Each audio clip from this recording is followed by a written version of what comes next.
Hola, te doy la bienvenida a esta sesión en la que abordaremos un tema que seguramente va a ser de mucho interés para ti, que es la valoración de puestos y administración estratégica de las compensaciones.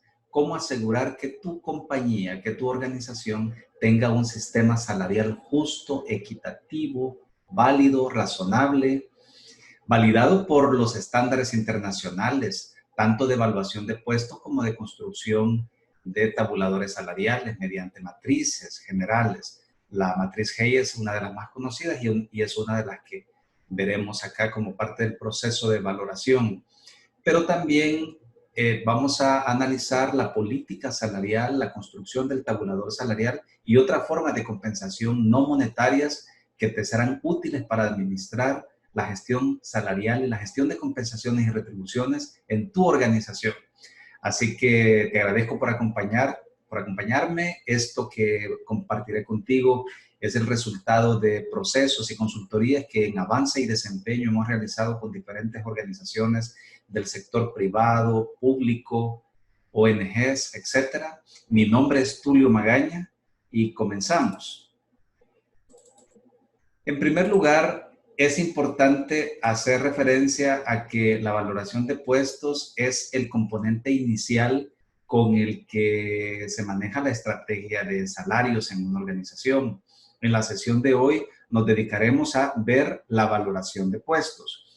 En una sesión o videos subsiguientes vamos a ver cómo construir el tabulador salarial. También vamos a ver cómo generar, crear o diseñar una política de compensaciones, porque no basta con que tengas el tabulador, sino que hay que describir cómo funciona, cómo se dinamiza ese tabulador, cómo se maneja y cómo se administra. Y también en otro video veremos cómo manejar las compensaciones no económicas, no financieras, las emocionales en tu organización. Primero es importante hacer referencia a que el tabulador salarial, la política de compensaciones en una organización funciona como una especie de bowl, como una especie de recipiente. Aquí tienes un recipiente, en este recipiente entran dos cosas. Entra la equidad interna y también entra la equidad externa. La equidad interna es la valoración interna de los puestos y la equidad externa es la comparación de los puestos con el mercado laboral. En cuanto a la equidad interna, parte de la estructura de tu institución, continúa con los descriptores de puestos por competencia, sus funciones, sus competencias, sus requisitos. Y luego el comité evaluador, ranking, clasificaciones de los puestos, que es lo que vamos a ver en esta sesión. Esto es equidad interna. La equidad interna viene siendo comparar a los puestos de una organización con otros puestos. Por ejemplo, que compares el jefe de logística con el jefe de contabilidad, con el jefe de presupuestos, etc. Eso es equidad interna, esa comparación interna entre los puestos. Pero equidad externa es comparar a los puestos de una organización, por ejemplo, al puesto del jefe de logística, compararlo con el puesto de jefe de logística de otras organizaciones similares a la tuya. Entonces ahí es donde vienen los percentiles salariales. Está el percentil 100, percentil 75, 50, 25 y la escala mínima que es el percentil 1. Todo lo que es la valoración interna de los puestos se conoce como equidad interna y entra a este recipiente. Y todo lo que te comenté sobre la comparación con el mercado laboral es la equidad externa y entra a este recipiente. Con ellos se construye se hace un cálculo a través de mínimos cuadrados, que eso se convierte en tabulador salarial, escalafón salarial o escala salarial, como se le conoce también, o como estructura de salarios. Luego se construye la política de compensaciones, posteriormente se hacen los ajustes salariales correspondientes. Todo esto es el proceso del diseño del sistema salarial. Pero el procedimiento completo es primero definir el manual de valoración, luego ponderar competencias, las competencias que quieres ponderar en tu organización para hacer la valoración, luego la conformación de la comisión de valoración. Esta comisión es importante, ya te indicaré cómo debe estar conformada esta comisión. Luego se hace un taller de entrenamiento al inicio del procedimiento de evaluación. Luego se hace una valoración individual de todos los cargos. Esta es la parte más prolongada en tiempo de la tarea. Luego la consolidación del análisis. Luego el taller de validación de la valoración que se ha hecho en todo este proceso. El análisis salarial del mercado, la comparación con los puestos del mercado. Luego la construcción de la estructura salarial, que esta podría venir siendo el plato fuerte, el objetivo principal del proceso, pero un tabulador salarial sin políticas de cómo funciona no sirve de mucho. Hay que definir las políticas, luego hacer los ajustes y por último darle el seguimiento. Valoración. Para tener tu tabulador salarial partes de la valoración en primer lugar. La valoración implica primero contar con los descriptores de cargos, tenerlos hechos, tenerlos actualizados. O sea que si tienes descriptores no actualizados, no conviene que valores esos descriptores no actualizados porque estarías valorando algo que no tiene vigencia. Entonces es mejor actualizarlos. Luego los fundamentos del sistema de puntuación, crear la comisión de valoración y esto que estás viendo es un ejemplo de matriz de valoración de puestos que suele utilizarse en este proceso. Pero veamos, luego continúa el manual de valoración o plantilla de valoración, la ponderación de los factores y la puntuación de los grados en cada factor. Estos 6 componentes son claves para hacer una buena valoración de puestos. Veamos uno por uno. Primero, la información al personal sobre los descriptores de cargos. Es importante que la gente sepa que se están revisando sus descriptores de cargos y que se procederá a hacer una revisión detallada. La gente lo debe saber, sin dar muchos detalles para no generar expectativas. Decirles que se van a valorar los puestos tal vez no sea muy conveniente porque pueden generarse expectativas de que se van a incrementar o disminuir salarios y esto puede ser contraproducente. En cuanto a los fundamentos del sistema de puntuación, se refiere a que no todos los factores, es decir, no todas las competencias valen lo mismo. No todas las competencias tienen la misma importancia. Eso se conoce como ponderación. Es importante que diferencias entre ponderación y valoración. La ponderación es el peso que tiene cada competencia, es el peso relativo que tiene cada competencia que se va a valorar. Y la valoración es puesto por puesto, irle asignando un nivel de dominio a cada competencia por cada puesto, por cada cargo. Es importante que haya una comisión de valoración. Esta comisión debe ser bien elegida. Tú debes participar en esta selección de quienes van a formar parte de esta comisión. Una característica importante es que sea constituida por representantes de la dirección, pero también del personal. Si hay sindicato en tu organización, conviene que haya al menos un miembro del sindicato que participe en la valoración. Pero sobre todo es importante que estés presente tú, quien administra o eres responsable de la valoración. Es importante que esos miembros sean objetivos, responsables y comprometidos con la valoración. También es necesario que conozcan la institución, su estructura, su estrategia, su pensamiento filosófico. Es necesario que tengan un panorama global de todos los puestos de la organización, que conozcan la institución, que dispongan de tiempo, no que estén desocupados, porque normalmente quienes forman parte de esta comisión son gente muy ocupada, pero que dispongan del mínimo de tiempo para reunirse, para hacer el análisis, que sea impar. Normalmente son 5 los miembros de la comisión, pero pueden ser 3 o pueden ser 7 dependiendo del tamaño. Si es una institución muy pequeña, pueden ser 3. Si es muy grande, pueden ser 7. Pero en general manejamos 5 miembros de comisión. Es importante que sea impar porque hay ocasiones en las que es necesario votar por el nivel de dominio de una competencia en un puesto. Y si el número es par, pues el empate puede persistir. En cambio, si es impar, no hay posibilidad de empatar. Es necesario que todos los miembros de la comisión sean confidentes, discretos, que no comenten cómo se están valorando los puestos a medida que se van desarrollando las reuniones de trabajo. El manual de valoración viene siendo el diccionario de competencias, donde se define competencia por competencia cuáles son los niveles de dominio de cada una. La ponderación de las competencias, como te decía, es el valor relativo o el peso que tiene cada competencia. Y la puntuación es la valoración en sí.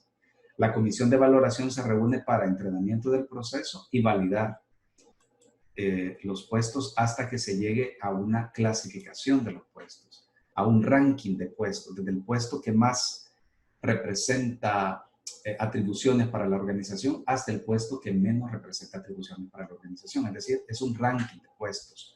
Se utilizan 3 componentes cuando se valoran las competencias: saber, pensar y actuar. Saber, pensar y actuar. Veamos primero saber. Son conocimientos y su respectivo alcance, las competencias técnicas, experiencia, el grado de experiencia que el puesto necesita, su conectividad estratégica, tamaño y magnitud de la supervisión. Luego, siempre en saber están los contactos, es decir, el tipo de personal que ese puesto necesita contactar, si es de fuera o es de dentro de la institución, con qué frecuencia necesita contactar personas fuera y dentro de la organización, y el nivel de relación y negociación que requiere el puesto. Todo esto es saber. Ahora veamos pensar. Pensar sobre todo se refiere a solución de problemas y conflictos, a la dificultad conceptual con la que el puesto se enfrenta, al marco de referencia con el que el puesto se enfrenta también. Y luego viene el actuar. El actuar se refiere a los resultados de las decisiones de ese puesto. Recuerda que no estamos evaluando personas, estamos valorando puestos, cargos. Aquí se refiere al impacto en los resultados, a la autoridad y autonomía y a la magnitud de las cifras. Normalmente las cifras se especifican en dólares. El mapa de cargos se refiere al impacto en el retiro, conocimiento especializado disponible en el mercado laboral, manejo de información crítica, nivel de riesgo en su proceso al retiro y nivel de gestión del cambio, liderazgo que ejerce. Es decir, qué tanto que una persona que ocupa este cargo que estamos valorando afectaría si la persona se retira, si se va de la empresa, qué tanto impactaría en la empresa y qué tanto aporta ese puesto a las metas organizacionales. Y aquí está el nivel del cargo, el nivel de aporte del cargo, la ubicación del cargo en la cadena de valor. Es decir, esto se refiere a qué tanto el puesto tiene que ver con el core business, con el giro de negocio de la organización, el tipo de indicadores a los que responde y la incidencia de la acción horizonte estratégico. Es decir, este último se refiere para cuánto tiempo este puesto necesita hacer planes, planificar. Planifica para el día, planifica para la semana, planifica para el mes, para el año, para varios años, etc. Aquí está el análisis de los salarios, que es, como te decía, tiene que ver con la equidad interna y con la equidad externa. La equidad interna se refiere a los salarios, a la comparación de los puestos con los otros puestos de la misma organización. Y la equidad externa se refiere a la comparación del puesto con el mismo puesto, pero en otras organizaciones similares a la tuya. Comparar, por ejemplo, el puesto de gerente de talento humano de esta empresa, de tu empresa, con el gerente de talento humano de otra organización o con los gerentes de talento humano de todo el sector al que tu organización pertenece. Los criterios claves para la valoración es que el cargo se debe ver en su contexto organizacional. Siempre es saber, pensar, actuar. Estos son los 3 componentes que forman parte de la valoración del puesto. Aquí todavía no estamos poniendo salario, sino que estamos poniéndole un valor relativo a cada puesto, pero esto nos permitirá después definir la parte salarial, establecer los salarios. Todo esto nos va a dar el peso relativo del puesto en tu empresa.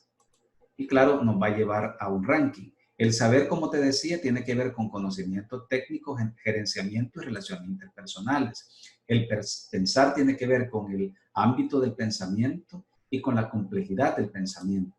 Y el actuar, qué grado de autonomía, qué dimensión financiera incluye este puesto y el impacto de dicha dimensión.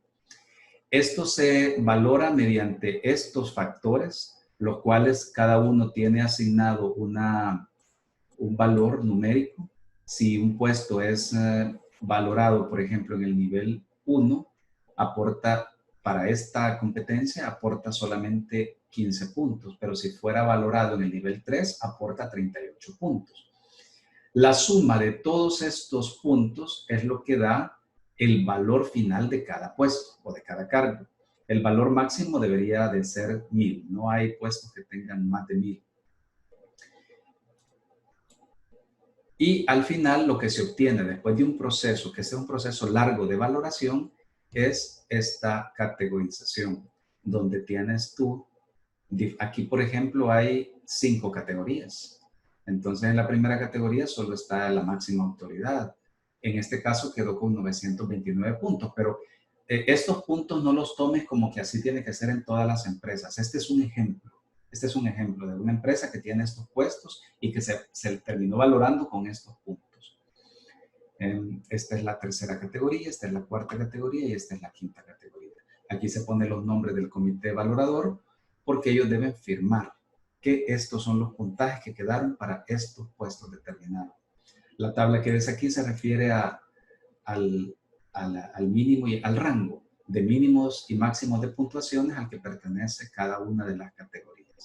Pero la valoración prácticamente termina cuando ya tienes todos los puestos de tu organización categorizados. Estos se llaman grupos ocupacionales, categorías o niveles. En algunas empresas le llaman niveles de puestos.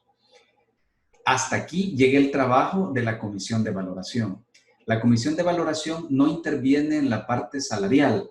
Esto ya es nomás tarea de recursos humanos, la parte financiera y las máximas autoridades de la organización. ¿Qué distorsiones debes evitar cuando estás valorando puestos? La inseguridad, por ejemplo, ¿a qué se refiere una competencia? También debes evitar caer en el efecto de halo o aureola, es decir, valorar un puesto pensando en el ocupante actual y dejándose llevar por la impresión que causa esa persona que ocupa el puesto actual. Recuerda que no estamos evaluando personas, eso es otra cosa, eso es evaluación del desempeño. Estamos valorando puestos, es decir, dándole un valor relativo a cada puesto dentro del grupo de puestos que tiene la organización. También hay que evitar la resistencia al cambio, ponernos a ver los puestos de manera distinta, analizarlos de manera distinta. La tendencia a la medición central se refiere a que si son 5 niveles de dominio, tender a evaluar a todos en el nivel de medio, en el 3, pensando que si le doy valores de 4 o 5, estoy evaluando muy alto, o si le doy valores de 1 o 2, estoy valorando muy bajo. Entonces la tendencia a la medición central es caer en la trampa de poner ponderaciones tendiendo a la mitad. Está bien valorar a la mitad, pero si le corresponde el término medio. Pero normalmente debemos inclinarnos por niveles altos de manejo de competencia o niveles bajos de manejo de competencia. Opinión generalizada. Cuando hay miembros de una comisión, que un miembro se deje llevar por lo que opinan los otros. Esa es una trampa. Cada quien debe tener su propio criterio. Y manifestar su criterio de por qué ese puesto se valora de la forma en la que se está valorando. Efecto de acontecimientos recientes, es decir, que un puesto por algo que ocurrió se tienda a valorar más alto o más bajo dependiendo de un hecho que haya ocurrido con un puesto determinado y con las personas que ocupan un puesto determinado. Otra distorsión son razones subjetivas. Por ejemplo, estar valorando un puesto, digamos en este momento la comisión está valorando el puesto de el gerente de informática y el gerente de informática es actual, el que ocupa ese puesto actualmente es una persona que me cae súper bien o no me cae nada bien, dejarme llevar por esos sentimientos hacia esa persona a la hora de valorar. Repito, se valora el cargo, no se valora al ocupante del cargo, se valora el cargo porque esa es una valoración que quedará independientemente de quién ocupe el cargo en el futuro. Otra distorsión es valorar a la persona que ocupe el cargo y no al puesto. Y por último, tendencia a valorar el puesto como está actualmente. Los puestos cambian y cuando valores los puestos es importante que lo veas de cara a cómo va a ser este puesto de aquí en adelante o qué características, qué atribuciones, qué funciones desarrollará este puesto de aquí en adelante, no cómo fue en el pasado. Esos son los elementos principales. Ahora, razones por las cuales no tiene sentido presentar resultados en forma de lista de puntuación es porque la precisión del sistema no es tal como para empeñarnos en que el orden establecido sea rigurosamente exacto. En lo que te mostré hace un rato, que tiene que ver con la valoración de los puestos, es importante que tomes en cuenta que el ranking más importante es el ranking que dan las categorías, no el ranking de los puestos al interior de cada categoría. Esto se debe a lo que te acabo de mostrar, es decir, que la precisión del sistema no es tal como para empeñarnos en que el orden establecido sea rigurosamente exacto puesto por puesto, pero sí debe ser rigurosamente exacto categoría por categoría o grupo ocupacional por grupo ocupacional. A efectos de llevar a la práctica los resultados, es exageradamente trabajoso emplear tanto salarios como puntuaciones distintas tengamos. Los salarios no se van a determinar por puestos, sino que por categoría. Y los puestos pueden tener tareas totalmente diferentes, pero eso no importa, la clasificación responde exclusivamente a las puntuaciones. En la misma categoría puede haber puestos de diferentes áreas. No es agrupar por áreas, sino que es agrupar por puntos, por valoración de puntos que la comisión de evaluación le asignó a cada puesto. Y esto es la valoración de puestos en su totalidad. Hemos visto de la estrategia de compensaciones en esta sesión únicamente el primer paso, que es la valoración de puestos, cómo valorar los puestos. Vas a poder ver aquí abajo en la descripción del video un par de herramientas que te serán de utilidad para hacer tu propia valoración de puestos en tu organización. Aquí todavía falta cómo construir el tabulador salarial, que eso lo veremos en un video subsiguiente. Falta también cómo construir la política salarial para darle dinamismo al tabulador salarial. El tabulador salarial por sí solo no es la política salarial, sino que hay que hacer una descripción de cómo se va a dinamizar el tabulador salarial. Y un cuarto video sobre esta misma temática es sobre compensaciones no monetarias, cómo estimular y cómo dar compensaciones no monetarias. Así que te deseo el mayor de los éxitos haciendo la valoración de tus puestos en tu organización. Te agradezco mucho que me hayas acompañado en esta sesión y nos vemos en las próximas sesiones que tienen que ver tanto con el tema de compensaciones, estrategia de compensaciones organizacionales, como con otros temas. Hay otros videos relacionados con otros temas que tienen que ver con el manejo y la gestión del talento humano en las organizaciones. Hasta pronto.